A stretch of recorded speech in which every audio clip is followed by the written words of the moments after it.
Midnight horror show में आपका स्वागत है। आज की सत्य घटना का शीर्षक है जख्मी औरत। आज जो घटना मैं आपको सुनाने जा रहा हूँ वह बिहार जिला गोपालगंज के छोटे से गांव की है, जहां प्यारेलाल अपने परिवार यानी पत्नी सीता और 2 बेटे आराम और ज्ञान के साथ हंसी खुशी अपना जीवन यापन कर रहा था। प्यारेलाल का अपना करीब 100 बीघा का खेत था, जिसमें वह रात दिन खेती बाड़ी करके इतना कमा लेता था कि जिसमें उसके छोटे से सीमित परिवार का भरण पोषण आराम से हो जाता था। प्यारेलाल के दोनों बेटे आराम 8वीं कक्षा में और ज्ञान दूसरी कक्षा में छात्र थे इसलिए कह रहा हूँ क्योंकि ये घटना आज से लगभग 22 साल पुरानी है।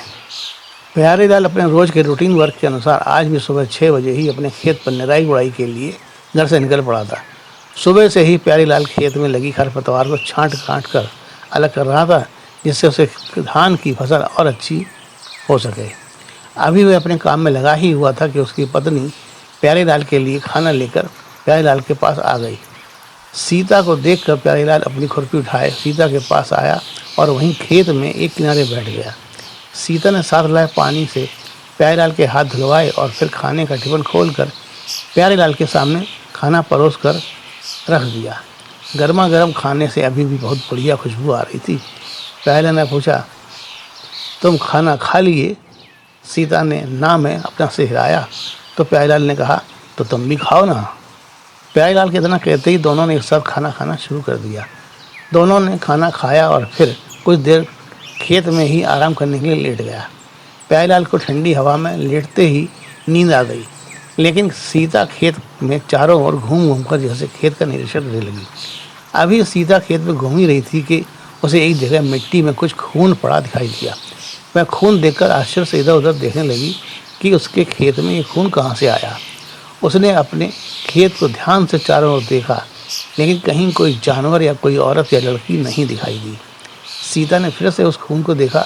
खून देखने में ताज़ा महसूस हो रहा था, जिससे खेत की मिट्टी धीरे धीरे सूखती जा रही थी। सीता ने सोचा, हो सकता है कोई जानवर यहाँ आया हो और उसी का ये खून यहाँ गिर गया हो, क्योंकि जिस प्रकार औरतों को हर महीने रजस्वला का खून रिश्ता है, उसी प्रकार फीमेल जानवरों में भी मासिक रिसाव होता है। सीता ने यह सोचते हुए अपने दिमाग पर और जोर डालने की अब ज़रूरत नहीं समझी और करीब 2 घंटे बाद प्यारेलाल को जगाया और कहा कि हम घर जा रही हैं, बच्चे स्कूल से आ रहे होंगे, उन्हें खाना देना है। प्यारेलाल ने कहा, ठीक है। सीता खेत से घर के लिए रवाना हो गई और प्यारेलाल फिर से खेत के काम में जुट गया। प्यारेलाल को खेत में काम करते करते शाम हो गई। उसने जैसे ही आसमान की ओर देखा, सूर्यदेव भी विश्राम करने के लिए पश्चिम दिशा में अस्ताचल की ओर चल लिए थे। आज प्यारेलाल को खेत से लौटने में कुछ ज़्यादा ही देर हो गई थी। तभी तो उसे खेत से बाहर निकलते निकलते रात हो गई। प्यारेलाल अभी खेत के किनारे पहुंचने वाला ही था कि उसे खेत में किसी औरत की सिसकियों की आवाज़ सुनाई पड़ी। प्यारेलाल के पैर सिसकियों की आवाज़ सुनते ही ठहर गए। उसने आवाज़ की दिशा में देखा। उसने देखा कि कुछ ही दूर पर कोई औरत अपना सिर झुकाए बैठी है। सिसकियों की आवाज़ उसी औरत की थी। प्यारेलाल ने सोचा कि उसके खेत में रात के समय कौन औरत सिसक रही है, कौन है ये औरत और उसके खेत में कैसे आई। प्यारेलाल यही सब सोचते हुए निर्भीक हो उस औरत की ओर चल पड़ा। चांदनी रात में कुछ दूरी से ही प्यारेलाल ने उस औरत को देखते ही समझ लिया कि जरूर इस औरत के साथ कुछ गड़बड़ की गई है। प्यारेलाल उस औरत के पास पहुंचा और पूछा कि तुम काहे रो रही हो। प्यारेलाल की आवाज़ सुनकर उस औरत ने अपना सिर उठाकर प्यारेलाल को देखा और भर्राए गले से बोली, वो 4 थे। प्यारेलाल ने जैसे ही उस औरत के बदन को देखा, जिससे जगह जगह से खून रिस रहा था, वह पूरी तरह से जख्मी औरत थी, जिसे देखकर ही उसके साथ होने वाले अत्याचार खुद ब खुद बोल रहे थे। प्यारेलाल ने पूछा, क्या तुम उन 4 को पहचानती हो? वह बोली, नहीं। प्यारेलाल ने फिर पूछा, क्या तुम उन लोगों को पहचान लोगी अगर वे सब तुम्हारे सामने आ जाएं? वह बोली, हाँ, कुछ कुछ। प्यारेलाल ने कहा, तो ठीक है, तुम आहिस्ता आहिस्ता मेरे साथ थाने चलो, हम तुम्हारी रिपोर्ट लिखवा देंगे और पुलिस तुम्हारी डॉक्टरी भी करवा देगी। प्यारेलाल की बात सुनकर वह औरत खड़ी हो गई। जैसे ही वह खड़ी हुई, उसके तार तार हुए कपड़ों से उसका शरीर यहाँ वहाँ से नुमाया होने लगा। प्यारेलाल यह देखकर बड़ा असमंजस में पड़ गया कि उसे क्या पहनाए। उसके पास उसके तन के कपड़ों के अलावा कोई ओछा तक न था, से वह उस औरत के तन को ढक देता। प्यारेलाल ने कहा, तुम मेरे पीछे पीछे आओ, चलो मेरे साथ। वह औरत प्यारेलाल के पीछे पीछे चल पड़ी। अभी वे दोनों कुछ दूर ही पहुंचे थे कि प्यारेलाल की गर्दन किसी ने पीछे से पकड़ ली। प्यारेलाल ने पूरी ताकत से अपनी गर्दन उस पकड़ से छुड़ाने की कोशिश की, लेकिन वह पकड़ इतनी तेज थी कि प्यारेलाल अपनी गर्दन को उस पकड़ से छुड़ाने में असफल रहा।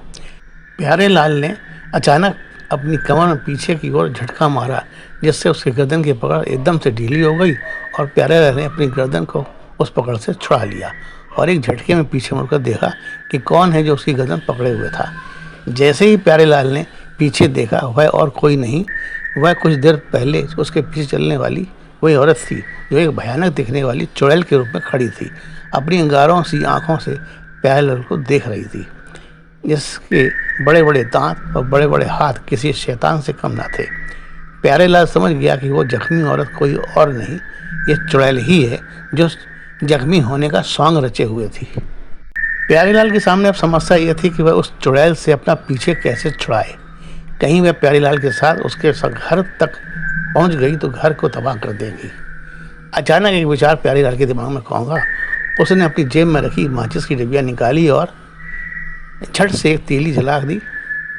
आग की लपट निकलते ही वह जख्मी औरत चीखी, नहीं, इसे बंद करो।